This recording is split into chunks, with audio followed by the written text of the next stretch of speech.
WhatsApp guys. Friends, आज हम करने वाले हैं आपकी एनसीईआरटी की बुक से रिकॉर्डिंग ऑफ ट्रांजैक्शन सेकंड। इसका वर्जन नंबर 6 और 7 दोनों आज हम इस वीडियो में देखेंगे। इससे पहले वाले मैं आपको दे चुकी हूँ, आप उनके लिंक आपके डिस्क्रिप्शन में है, आप वहां जाकर देख सकते हो।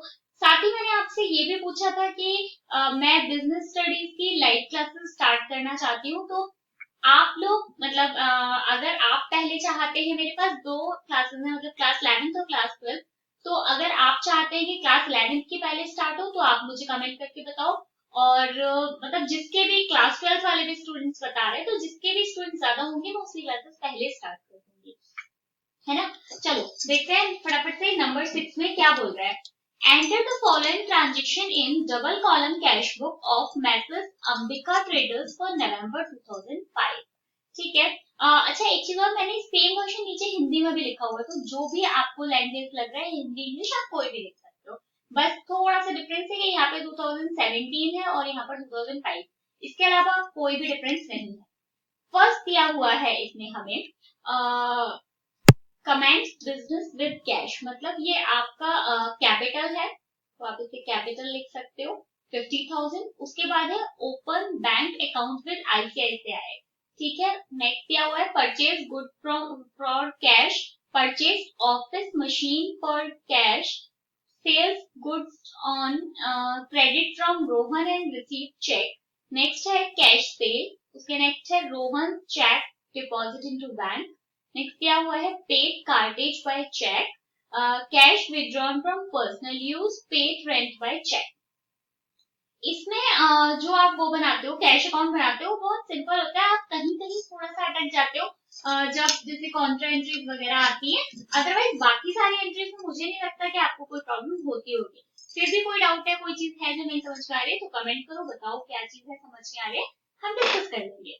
तो सबसे पहले हमें क्या दिया हुआ है, सबसे पहले हमें दिया हुआ है कैपिटल। तो कैपिटल आपको पता होता है कि ये हमारी, पहले तो ये देख लो, ये हमारी डेबिट साइड है और ये क्रेडिट साइड है। जब भी कुछ प्लस हो रहा होता है कैपिटल में, तो हम इधर लिखते हैं, जब भी कुछ माइनस होता है तो इधर लिखते हैं। ये हमारा मतलब लिखने वाली चीज नहीं है, लेकिन क्योंकि आपको समझाना है इसलिए मैं लिखती हूँ, लेकिन आपको ये वैसे कहीं पे लिखना नहीं है, सिर्फ आपको दिमाग में बिठाना है। तो सबसे पहले कैपिटल है, डेट दी हुई है हमें, मैं कोई सी भी डेट ले लेती हूँ, 2005 ही ले लेती हूँ, इंग्लिश वाला। तो 2005 नवंबर 1 नवंबर, कैपिटल। सिंपल सा तरीका है ये जानने के लिए, क्योंकि अगर कैप बिजनेस लगा के कैपिटल स्टार्ट हो रही है, दैट मीन्स कि कुछ प्लस हो रहा है, तो इसका अमाउंट कैश के कॉलम में आएगा, क्योंकि बैंक का इसलिए कोई लेना देना नहीं है इससे, क्योंकि चेक में कुछ भी नहीं हो रहा है और बैंक कॉलम सिर्फ चेक के टाइम पर यूज किया जाता है।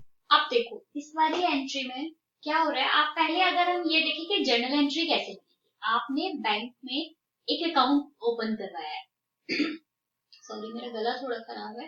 ओपन अ बैंक अकाउंट, आप जब बैंक में कोई अकाउंट ओपन कराते हो तो आप बैंक में पैसे लगा रहे होते हो, तो क्या होगा, जनरल एंट्री क्या होगी, मैं यहाँ बता दूं अलग से। Bank sorry, bank account debit और टू कैश, ये जनरल एंट्री होगी। बैंक अकाउंट डेबिट क्यों हो रहा है, क्योंकि बैंक के अकाउंट इंक्रीज हो रहा है और कैश आपके पास से क्या हो रहा है, कैश आपके पास से डिक्रीज हो रहा है, आप ऐसे समझ लो। ठीक है। और मैंने अभी आपको यहाँ पर हमने क्या बताया, क्या देखा कि जो भी जब भी प्लस हो रहा होता है तो हम डेबिट साइड में लिखते हैं और माइनस होता है तो क्रेडिट साइड में लिखते हैं। इसके अलावा और भी तरीके हैं समझने के, लेकिन मैं आपको बताऊं इससे इजी कोई तरीका नहीं है इसको समझने के लिए, कि आप सबसे पहले साइड से जर्नल एंट्री बना लो। आपको जर्नल एंट्री से समझ में आ जाएगा कि मतलब क्योंकि ये कॉन्ट्रा एंट्री है, यहाँ पे केवल दो ही नाम दिए हुए हैं, एक बैंक और एक कैश। तो क्या हो रहा है यहाँ पे, जब आप बैंक पे पैसे डालते हो तो बैंक अकाउंट, जो आपका बैंक का अकाउंट होता है वो तो आपका इंक्रीज हो जाता है, इंक्रीज होगा तो डेबिट साइड में, और जो आपके पास में कैश था वो क्या होता है, डिक्रीज होता है, डिक्रीज होता है तो हम क्रेडिट करेंगे। तो अब पहले आप एक चीज देखो, यहाँ पे कैश अकाउंट जो है वो क्या हो रहा है, डिक्रीज हो रहा है। कितने से, 30,000 से, तो कैश के अकाउंट में 30,000 लिखो। अगर कैश अकाउंट यहाँ पे डिक्रीज हो रहा है तो cash sorry bank account increase भी तो हो रहा है। अभी हमने ऊपर जनरल एंट्री में यही सीखा ना ये हमारा इंक्रीज हो रहा है, तो इसको हम यहाँ पे भी लिख देंगे 30,000। अच्छा, किस नाम से लिखेंगे? यहाँ पे लिखो आप बाय बैंक, और यहाँ पे आप लिखोगे टू कैश। अच्छा, यहाँ भी टू आएगा, ये टू कैपिटल है, ठीक है। तो और साथ ही क्या करोगे, लेजर फॉलियो में यहाँ पे आप लिखोगे सी और यहाँ पे भी लिखोगे सी, ताकि जब आप इन फ्यूचर कभी देखते हो तो आपको पता चले कि ये हमारी कॉन्ट्रा एंट्री रही होगी, इसलिए हमने इसको यहाँ पे सी लिखा है।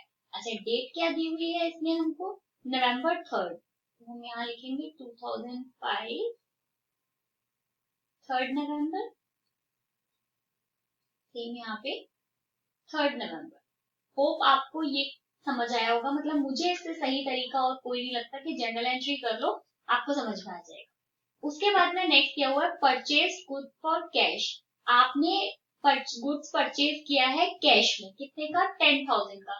आपने कोई चीज परचेज की है तो आपके पास से कैश आपका कम होगा। डेट दी हुई है November 10, सॉरी 5 है शायद, हाँ 5 November। परचेज, बाय परचेज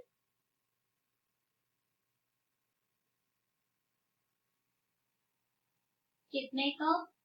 क्योंकि आपने कैश में परचेज किया है तो कैश के कॉलम में 10,000।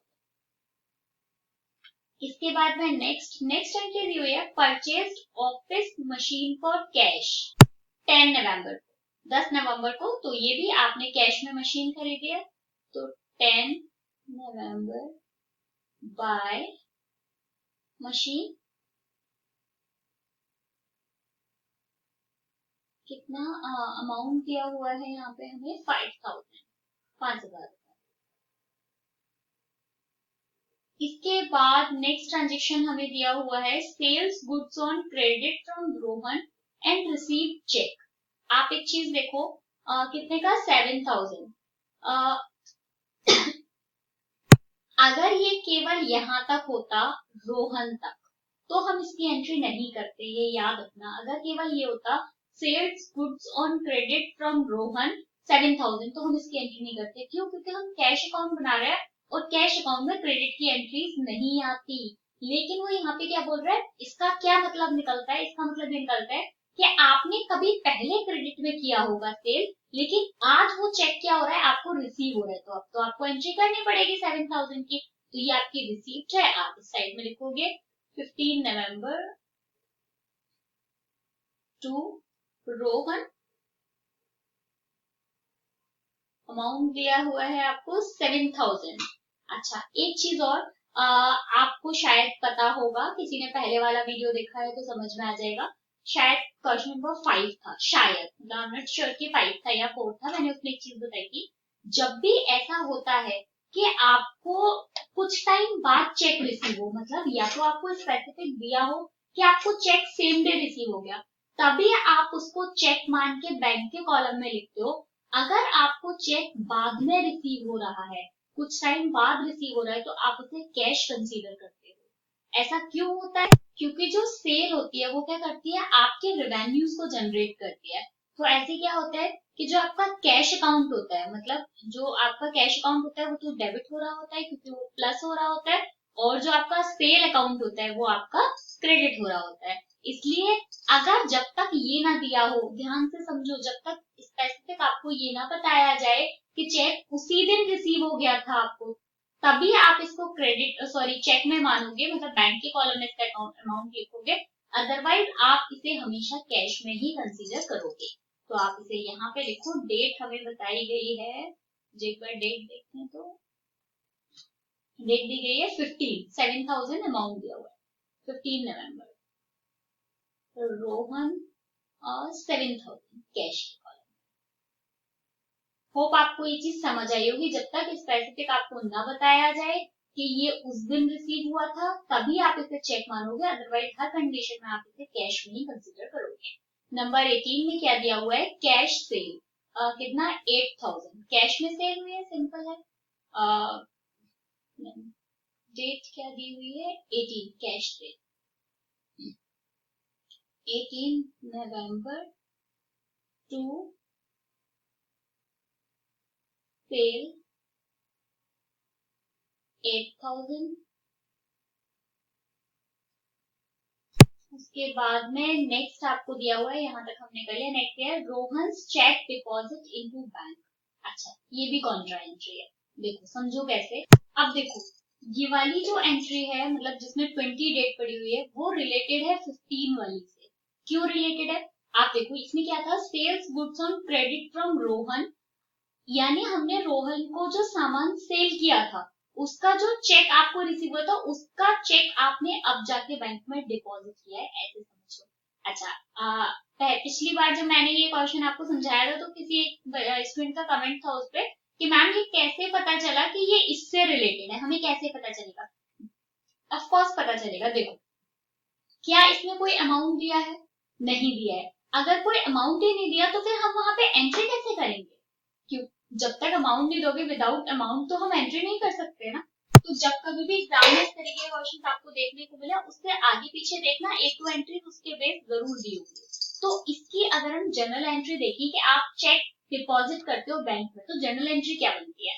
मैं इसको रफ करके यहीं ऊपर समझा देती हूँ, है ना।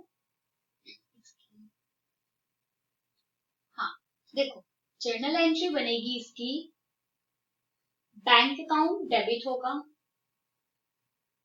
बैंक अकाउंट डेबिट होगा। क्यों होगा? क्योंकि आपका बैंक का जो अकाउंट है वो क्या हो रहा है, इंक्रीज हो रहा है, वो प्लस हो रहा है, बढ़ रहा है, उसमें पैसा आप डिपॉजिट कर रहे हो तो पैसे बढ़ रहे हैं। और जो आपके पास कैश था वो डिक्रीज हो रहा है, bank account debit to cash, ये जनरल एंट्री होगी। ठीक है, तो अब हम क्या करेंगे, ये क्या हो रहा है, डिक्रीज हो रहा है, माइनस हो रहा है, बैंक प्लस हो रहा है। नीचे इसकी एंट्री करते हैं, तो देखो माइनस कितना हो रहा था, यहाँ से कैश अकाउंट कम हो रहा है हमारा, कितने से, 2000, सॉरी 7000 से, शायद हाँ 7000, ये आ गया 7000।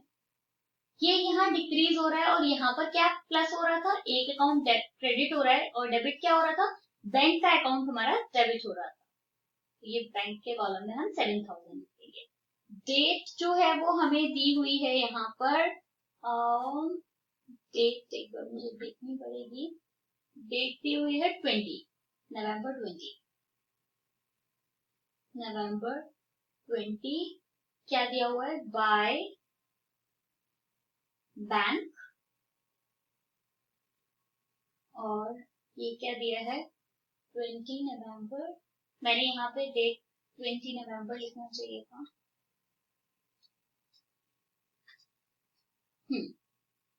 20 नवंबर, ठीक है। और ये टू कैश, होप आपको ये समझ आया होगा। ये भी कॉन्ट्रा एंट्री है, तो आप यहाँ सी लिखते हैं ताकि इन फ्यूचर कभी देखेंगे तो हमें पता रहेगा ये हमारी कॉन्ट्रा एंट्री है। आते हैं नेक्स्ट पर। नेक्स्ट क्या दिया हुआ है, पेड कार्टेज बाय चेक। आपने कार्टेज का पेमेंट किया है किससे, चेक के थ्रू, कितना, 500 रुपीज, डेट दी हुई है 22, आपने पेमेंट किया है तो इधर आ जाएगा 22 नवंबर बाय कार्टेज, कितना, 500, बैंक के कॉलम में लिख देंगे क्योंकि आपने चेक से पेमेंट किया है। इसके बाद में नेक्स्ट दिया हुआ है cash withdraw from personal use 2000। आपने कैश विड्रॉ किया है अपने पर्सनल यूज के लिए, चेक वगैरह ऐसा कुछ नहीं दिया है, तो कैश के कॉलम में एंट्री करेंगे। डेट दी हुई है इसमें हमें 25 नवंबर, ड्राइंग के नाम से एंट्री करेंगे, बाय ड्राइंग, अमाउंट दिया हुआ है 2000। के बाद नेक्स्ट और last, rent paid by cheque. आपने 30 नवंबर को 1000 रुपए का रेंट पेमेंट पे किया है चेक के थ्रू, तो यहाँ 30 नवंबर बाय रेंट,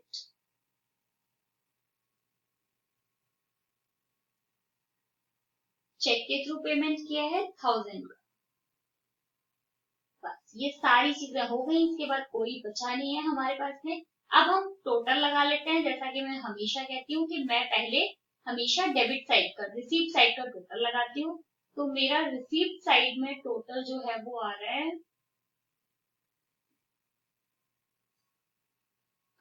देखो यहाँ पे 50,000 और ये 7,000 और 8,000, तो ये हो गया टोटल 65,000।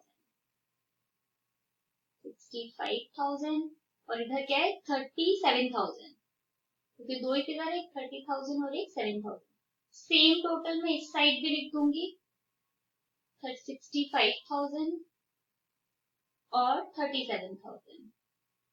अब हम क्या करेंगे, कैश के कॉलम में से कैश का कॉलम माइनस कर दो और बैंक के कॉलम से बैंक का कॉलम माइनस कर दो। तो 30 नवंबर बाय बैलेंस कैरी डाउन। जब मैं 65,000 में से ये सारी फिगर्स माइनस कर रही हूँ तो मेरा निकल कर आ रहा है 11,000, और बैंक यानी 37,000 में से 1,500 यानी 1,000 ये है और 500 ये है, लेस कर रही हूँ तो मेरा आ रहा है 35500। ठीक है, बस इतना ही था इस क्वेश्चन में। आगे देखते हैं क्वेश्चन नंबर 7। होप आपको ये समझ आया होगा, छोटा ही लग रहा है, जल्दी से खत्म हो जाएगा। इसमें क्या बोल रहे हैं कि prepare double column cash book from the following information for September 2005। Cash in hand दिया हुआ है 7500 और कैश सॉरी बैंक ओवरड्राफ्ट दिया हुआ है 3500। उसके बाद में नेक्स्ट दिया हुआ है paid wages 200 rupees, cash sale दी हुई है 7,000, cash deposit into bank 4,000, goods purchase and paid by cheque 2,000, paid rent 500, drew from bank for personal use 400 और सैलरी पेज 1,000। स्टार्टिंग सबसे पहले से करते हैं कैश इन हैंड, यानी आपका बैलेंस है तो रिसीट साइड में जाएगा। डेट 2005 सितंबर 2005 1st September to balance brought down, amount आ जाएगा यहाँ पे 7,500। कैश के कॉलम में आएगा, बैंक से कोई लेना देना है नहीं। इसके बाद बैंक ओवरड्राफ्ट हमको पेमेंट साइड में, क्योंकि हमें बैंक को पेमेंट करनी है, हमने ज्यादा पैसे निकाल लिए हैं बैंक से जो कि हमें बैंक में पे करना पड़ेगा। तो 2005, इतना कॉम्प्लिकेटेड नहीं है, बहुत सिंपल सा है। सिंपल तरीके से सोचो, बिल्कुल जैसे मतलब डेली लाइफ में आप बात करते हो कि मैंने किसी को पेमेंट किया तो मेरे पास से पैसा जाएगा, मेरे पास पैसा किसी कहीं से रिसीव हुआ है तो आएगा, बस उस तरीके से। बहुत ज्यादा सिंपल सा है, बहुत कुछ ऐसा कॉम्प्लिकेटेड नहीं है। यहाँ लिखो बाय बैलेंस ब्रॉट डाउन, आपको यहाँ ब्रैकेट में लिख दो ओवरड्राफ्ट का। आपको बैंक के कॉलम में अमाउंट लिखना पड़ेगा, तो यहाँ लिखो 3,500। इसके बाद में नेक्स्ट दिया हुआ है पेड वेजेस, आपने वेजेस पे की है 200 रुपीज के, कुछ चेक वगैरह दिया नहीं है ऐसा, तो हम इसे कैश मान के चलेंगे। तो 3rd September बाय वेजेस कितना 200। इसके बाद में नेक्स्ट दिया है कैश सेल 7,000 की 5 तारीख को। आप कुछ सामान सेल कर रहे हो, आपने कुछ बेचा है तो पैसे आएंगे आपके पास, तो ये 5 सितंबर टू सेल, कैश में पेमेंट हो रही है 7,000। इसके बाद में नेक्स्ट दिया हुआ है cash deposit into bank 4,000, same जैसे अभी हमने देखा था वही होगा। इसकी एक जर्नल एंट्री कर लो। आप बैंक में डिपॉजिट कर रहे हो तो क्या हो रहा है, बैंक का जो अकाउंट है आपका वो डेबिट हो रहा है, वो प्लस हो रहा है, और आपके पास से जो कैश है वो क्रेडिट हो रहा है। तो ये एंट्री जर्नल एंट्री होगी, bank account debit to cash. अब देखो बैंक का अकाउंट तो प्लस हो रहा है और कैश का अकाउंट माइनस हो रहा है, तो बस एंट्री है 4,000 की। तो कैश में लिखो आप इधर 4,000 और बैंक में इधर लिखो आप 4,000, क्योंकि बैंक अकाउंट प्लस हो रहा है इसलिए हमने ये प्लस वाली साइड है और ये माइनस वाली साइड है ना। तो आप यहाँ लिखो by purchase, sorry by purchase नहीं, बाय बैंक, और डेट हमें दी हुई है यहाँ पे 10 सितंबर, और ये भी 10 सितंबर to bank, sorry to cash, है ना।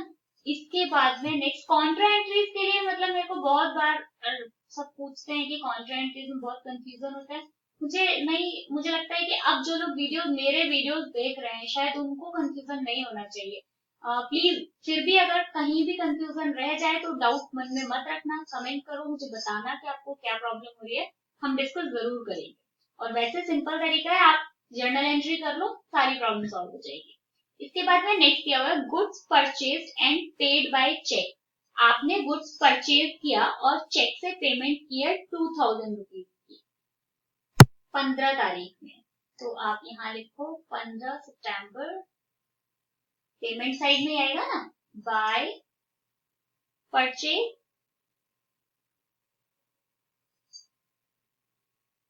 अमाउंट दिया हुआ है 2000।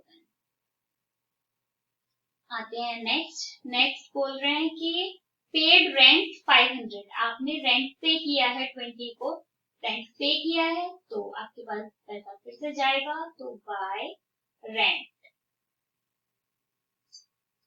कितना अमाउंट दिया है 500। इसके बाद में नेक्स्ट दिया हुआ है Drew from bank for personal use, 400 रुपए पर्सनल यूज के लिए निकाले जा रहे हैं, ड्राइंग है 25 सितंबर बाय ड्राइंग, अमाउंट कितना दिया हुआ है 400।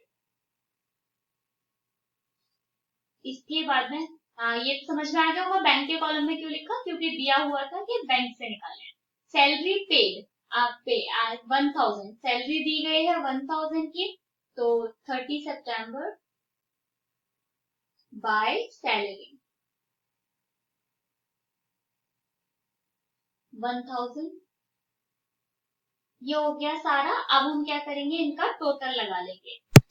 तो पहले रिसीप्ट का टोटल लगाते हैं, यहाँ देखो इसका टोटल आ रहा है, और दो ही फिगर है हमारे पास 7000 और 7500, तो ये कितना हो गया 14500, है ना। अब आप देखो यहाँ पे क्या है, केवल 4000 है, और यहाँ पे तीन है फिगर्स हमारे पास है, वो भी एक 3500 की, एक 2000 की, एक 400 की। तो इसका मतलब इसका ये जो है बैलेंस, ये इधर साइड का ज्यादा है, तो इस साइड का बैलेंस मेरा निकल कर आ रहा है 5700, ठीक है। और इसका टोटल इधर आ रहा है 4000, और इसका निकल कर आ रहा है मेरा, सॉरी 57 नहीं आएगा, 59 आएगा, और इसका टोटल आएगा 57,000। अब 57, हाँ 57,000, ठीक है। अब आप यहाँ पे एक चीज देखोगे कि बैंक कैश का कॉलम तो ये ज्यादा आ रहा है, ये कम आ रहा है, लेकिन बैंक का कॉलम क्या है, आपका ये पेमेंट साइड ज्यादा आ रही है और ये कम आ रही है। तो सबसे पहले आप यहाँ पे लिखो सितंबर 30 सितंबर बाय बैलेंस कैरी डाउन। जब आप ये 14,500 में से 5,700 लेस करोगे तो आएगा 8800, ठीक है। अब क्योंकि हमारी पेमेंट साइड ज्यादा है बैंक कॉलम की और रिसीप्ट साइड कम है, तो इसका मतलब ये क्या है, ओवरड्राफ्ट है, आपने एक्स्ट्रा पैसे ले लिए थे जो कि आपको वापस करने हैं, तो आप इसका क्रेडिट बैलेंस होगा, ओवरड्राफ्ट का बैलेंस क्रेडिट होगा, और आप यहाँ पे लिखोगे सितंबर 30 बैलेंस कैरी डाउन ओवरड्राफ्ट कितना, ये 5900 है और ये 4000 है, तो 1900 आपका ओवरड्राफ्ट है। जब आप नेक्स्ट मंथ सितंबर के बाद अक्टूबर में जाओगे, तो आप जब स्टार्ट करोगे फर्स्ट डेट को, तो इसको आप क्या क्रेडिट साइड में लेकर जाओगे, क्योंकि ये आपका पेमेंट है, आपको इसकी पेमेंट करनी है 1900 की। होप कि आपको ये क्लियर हुआ होगा, ये समझ आया होगा। मिलेंगे नेक्स्ट वीडियो में क्वेश्चन नंबर 8 के साथ। आप 8 और 9 के साथ आपको अगर इसमें कोई भी डाउट है इन दोनों में तो आप मुझे बता सकते हो, आपको क्या प्रॉब्लम हो रही है। वीडियो पसंद आती है तो प्लीज वीडियो को लाइक करो। Bye bye, thank you so much.